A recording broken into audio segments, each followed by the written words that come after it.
Hvala vam lijepa, dobro večer. Pozdrav svima. Evo, malo sam prije svega počašćen ovom mogućnošću da vam se obratim. Uvaženi preuzvišeni oče biskupe, poštovani generali, poštovana gospođa Kinter,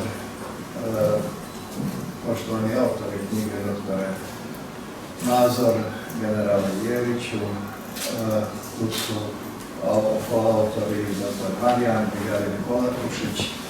Meni je uistinu velika čast obratiti vas u povodu promocije, odnosno predstavljanja uistinu važne knjige o stradanjima Hrvata u Bosni i Hercegovini. Potpuno je ispravna teza da se Hrvatska u Domovinskom ratu branila na Drini, dakle branila se i u Bosni i Hercegovini, ali Hrvatska će se uvijek braniti u Bosni i Hercegovini. Dovoljno je baciti pogled na zemljopisnu kartu Republike Hrvatske i ona sve govori.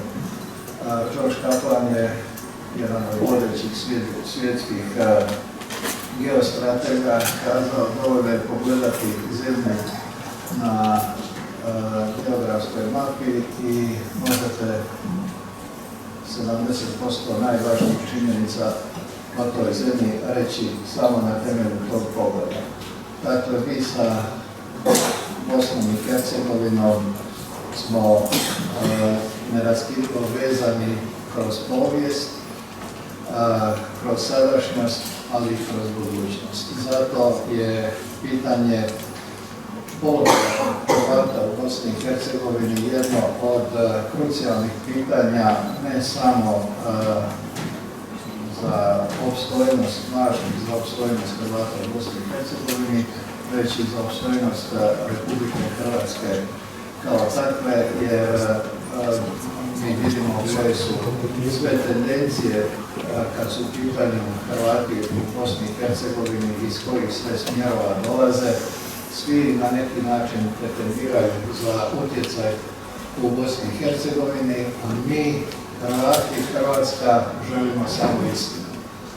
I nije to uvijek lako postići. Evo, zbog toga je važna i ova knjiga koja nam oslikava na jedan znanstveno temeljen način da su Hrvati i prve i velike žrtve rata u Bosni i Hercegovini, o kojoj čijoj žrtvi se zapravo najmanje govorilo, i u tome je vrijednost i na tome zahvaljujem autorima ove knjige. Mi smo u posljednjih nekoliko godina, koliko mi je poznato i Ministarstvo kulture, dakle Vlada Republike Hrvatske pomogla izdavanje ove knjige. Hrvatski dokumentacijski memorijalni centar iz Vukovara je već neko vrijeme, skoro 2 godine, uvezan po prvi puta na naše arhive. Dakle, po prvi puta smo mi uspostavili primjerice u Ministarstvu unutarnjih poslova arhivu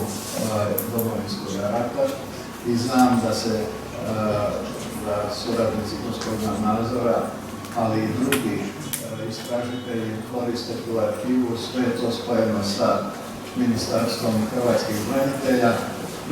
Previše vremena prošlo da se to uspostavilo, ali hvala Bogu da smo u ovoj vladi se vrlo brzo sporazumjeli o važnosti toga. Dakle, važnost ove knjige je da je ona pisana i na hrvatskom, ali i na engleskom jeziku, da će ona moći biti korištena izvan granica Republike Hrvatske, da će biti i poslužiti kao jedna osnova za daljnja istraživanja. Na ovome priča ne staje, ovdje je samo dio žrtava do kojeg se moglo doći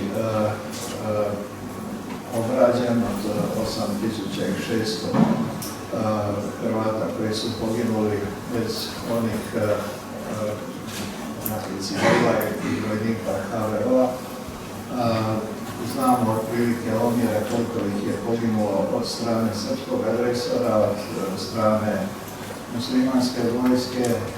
Dakle, jedan vrlo kvalitetan temelj na kojem treba dalje raditi, dalje istraživati i ono što sigurno mogu reći u ime Vlade Republike Hrvatske, a to smo, nadam se, uspjeli pokazati i u ovih posljednjih nekoliko godina, moći će računati na svu potporu tom znanstveno-istraživačkom radu, jer istina je ono što je u interesu Hrvatske države, istina je ono što je u interesu Hrvata u Bosni i Hercegovini. Mi ne trebamo nikakva friziranja, dapače, moramo se boriti protiv njih jer smo žrtve tih friziranja koje traju od 90. godina, a dosta toga ili dosta smjerova se ne zaustavljaju ni dan danas. Zato ja želim izraziti svoju zahvalnost, prije svega trudu koji ste uložili, i ovo gledam kao jedan početak razotkrivanja svih onih podmetanja kojima smo bili izloženi kroz godine i naravno kao jednu dodatnu potvrdu toga da su zapravo Hrvati u Bosni i Hercegovini taj motor koji Bosnu i Hercegovinu treba odvesti i pozicionirati u zapadni dio Europe, u Europsku uniju. Vidite koliko tu postoji otpora, neki fingiraju da jesu za zapad, neki su otvoreno protiv toga, a zapad ponekad ne tako rijetko uopće ne pokazuje dovoljno razumijevanja za one koji su istinski na braniku demokršćanskih vrijednosti, zapadnih vrijednosti koje obilježavaju suvremenu civilizaciju. Zato ćemo mi nastaviti, kao što smo uspjeli unatoč otporima izvana i iznutra podržavati europski put Bosne i Hercegovine, unatoč otporima iznutra i izvana smo uspjeli da Bosna i Hercegovina otvori mogućnosti, počne izrađivati upitnik za ulazak u Europsku uniju. Otvorili smo ta vrata, otvorili smo ta vrata, naravno to je bilo moguće u vrijeme kad je Bosnu i Hercegovinu predstavljao hrvatski član predsjedništva. Trenutačno nema hrvatskog člana predsjedništva u Bosni i Hercegovini, što samo govori koliki je dug, težak put pred nama, ali neću reći neizvjestan, jer naša stvar je izvjesna zbog toga što je utemeljena na istini i na vrijednostima zbog kojih smo opstali sve ove godine i u Bosni i Hercegovini i u Republici Hrvatskoj. Hvala vam lijepo.